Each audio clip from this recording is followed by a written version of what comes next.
Barca Boyz. You already know who the fuck it is. It's your boys, Barca Boyz. Barca Boyz. It's your boy Teacher Sports, and I'm with Your boy Lex. Alright, man. So we woke up today to some good news. Throughout the day, we got some worse news. Not worse. Bad news. I woke up with some great news. But what's the great? Oh yeah, I woke up with some. that great was some news. great. All right, so let's talk about it. Let's go ahead and kick it off. Right, Messi to Queda. Yeah. Messi to Queda. We talked about this on the show. Like, remember even in March we were talking about it, right?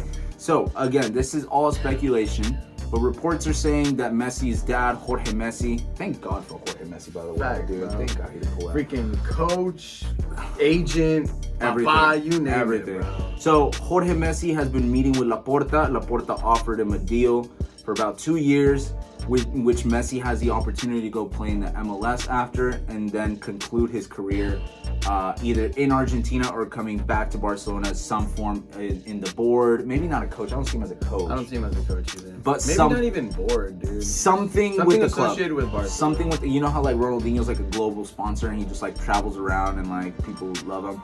I could see Messi doing something like that. Except for life. So yeah, they offered him this new contract. They said, hey, you know, you're gonna have to take a pay cut because of COVID and everything. He said that's fine, but you got to give me a competitive team. That's I fair. think it was a tall order back in like what, like September, September, August, like far from that. But now, like, shoot. Yeah, we just need a couple plugins here and there to kind of fix up the team. But I think for the most part, that's what we expected. I think the fact that Messi was able to take a pay cut is huge because we needed him to take a pay cut. We needed him to take. We needed to, and so he understands that like if he doesn't take a pay cut, we can't bring in as many good players. And after the numbers that PSG will probably throw at him, like the fact that he's willing to take a pay cut after what they offered for Neymar, what makes you think they wouldn't offer even more for Messi? Like, Yeah. it's huge. It's huge. It just shows us, you know, there's still people out there that don't care about just the fame and the greed, but that actually just want to join the club. You know, Messi got picked up when he was freaking 13. Like, he owes everything to this club, you know, and he doesn't necessarily owe anything to this club, to be completely honest. It's a weird dynamic. It's a weird fucking dynamic, but somehow like the man just keeps pulling through, and I really hope he does end up staying. So I'm just scared.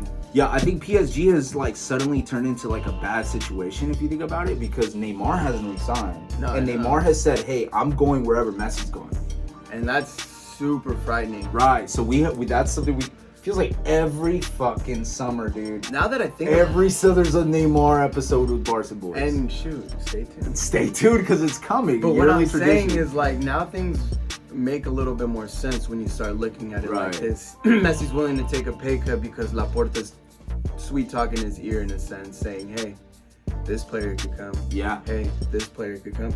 And you know damn well Barca could just get anybody. They could if they really wanted They to. could if they really wanted. They really, to. really wanted and to. especially if Messi stays, they're gonna be like, "Why is he staying?" I'm more inclined to find out as to what they're cooking up over there. Yeah, and dude, we got like bullied in certain deals because we had a terrible president that couldn't negotiate, you know? So now that we have a formidable president that's going to bring back order and just pride to the team, we're going to be able to pick up more, you know, especially if with the rumors of Kun Agüero. If you're promising Kun, maybe even Neymar, two of Messi's best friends, to come play with him in Barca, bro, like I would play there too, you know?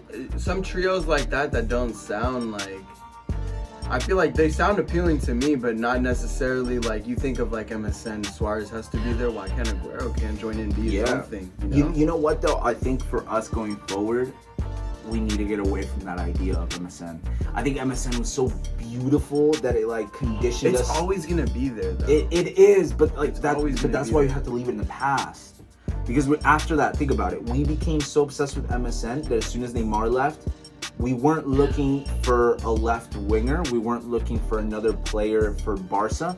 We were looking for the next Neymar in that trio. I think that's okay to look at it that way, to have a base set like Obviously, you're not going to get the same product out of every player, but just use the same basic formation and try to use an attacking trio. It didn't work out. But what I'm saying is, like, if you try to rebuild it, obviously it's not going to happen in Project Rebuild, but clearly when we have players like Trincao Dembele, which we'll get into later too. But like to be able to get those young talented players and not necessarily focus on MSN, to try to create something for the future, to give it a try. Exactly. That's what I think we need to start steering into a little bit more. And we're headed in the right direction. I don't think we have like a trio up front anymore. I don't think we have like a MSN. Oh no. You know, like Griezmann, Messi, Dembele. They're not really like a formidable trio.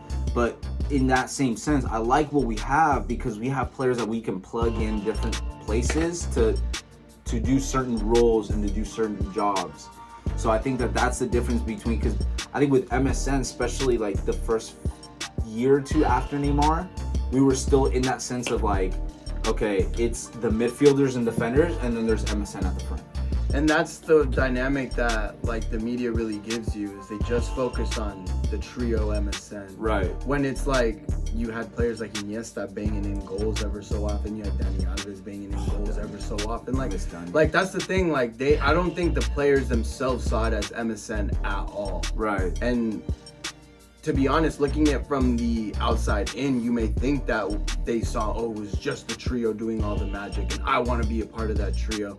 When in fact it was the whole team. And I think trying to build back that chemistry into the youth is going to be big, and it's going to be massive. Yeah, but hey, the most important person in this club's history is staying.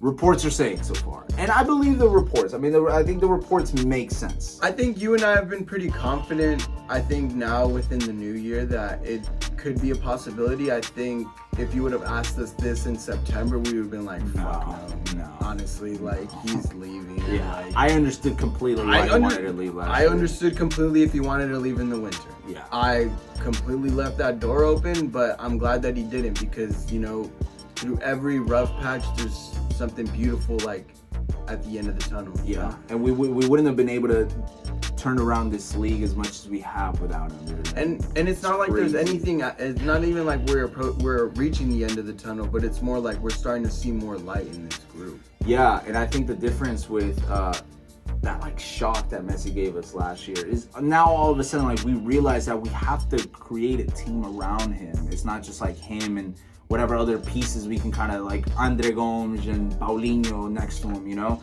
Now we have a team where we've discussed this before. If Messi were to leave, I think the club would be all right. You know, that's the difference between now and a year ago. If you would have told us a year ago, hey, Messi's leaving, like, what's the club gonna do? What were we gonna do? Dude, I would have gone to shambles. You know what I mean? I think everybody always says it too. They're like, oh, you know, they can't do it without Messi, and I'll be flat out. He's the best player in the world. I was gonna say I'll be flat out. Like sometimes he comes in handy. I'm not even gonna lie. Like my you know, bad like for having him. Like who? And exactly my point. But now we're more like, okay, like we've assessed the situation. We got scared already, and I think we're more hungry, and the players are more hungry to maybe want to keep him. But if he wants to stay, they're not going to be too mad about all the work that they put in, because this is a special group. Right. This really is a special group. And whoever wants to stick around to be a part of this special group, I will continue to say with open arms, we will welcome you if we want you. Yes. If not, you want to leave, go do your own thing, completely get it. Let's just focus on us. Right. I think it's what you tell your girl all the time. You know, let's focus on us, baby. Let's focus on us. Let's focus on us. So, hey, man, we got the best player around, about to stick around for at least another 2 years. I think 2 years is cool. He's going to be 36 by the time that new deal is over. At that point, dude, I also don't want to see Messi like far from his best anymore playing with Barca. Like, once he gets to a certain level, cuando ya no rinde, kind of like when Iniesta just bowed out, man. Like when Xavi just said, hey, man, like, it's time. And I never understood that. But I think now, like, seeing him in his games now, like, he looks a little bit slower sometimes. Like, he still scores, but he's a little slow. He scores bangers, but Yeah. I'm like, oh, Messi's about to gas him, and then I'm like, oh wait, He's no, 30, hold on. 33. I was like, wait, hold on. There's a couple plays where like he'll try to like touch it past the defender and like run past him, and to keep up with them, he'll like, literally just cut him off, yeah. and I'm like, oh wow, that's not like what I'm used to. But it's beautiful to see him play now, man, because you see the difference between him and Cristiano, you know? Matured. Like Maturity. Messi is just so much more of a well-rounded footballer than Cristiano is. So Cristiano right now, if he doesn't get the goals, if he doesn't get set up, he doesn't score, and he doesn't exist in the game. And look at where Juventus are at. Exactly. Juventus are freaking like what? Last time I checked, like fourth or fifth. Place. Like yeah, fourth place. Like Barca's in third and super close to first, if not. Like, Yeah. More close to first than fucking Juventus. Juventus is like 9 points below. Yeah. So I'm excited to have him stick around with this group because I think that's a little sprinkle that this group needed. And dude, keep an eye on this Barca team, man, because we're not going away. We got a fucking squad. We're gonna add a few players here and there. We're gonna tweak a few things. But as long as we have that core group, man, more things are coming. As long as we have Coleman on that bench, we got Messi on that pitch. Never count us out. Possibilities are endless. Never count us out. Never.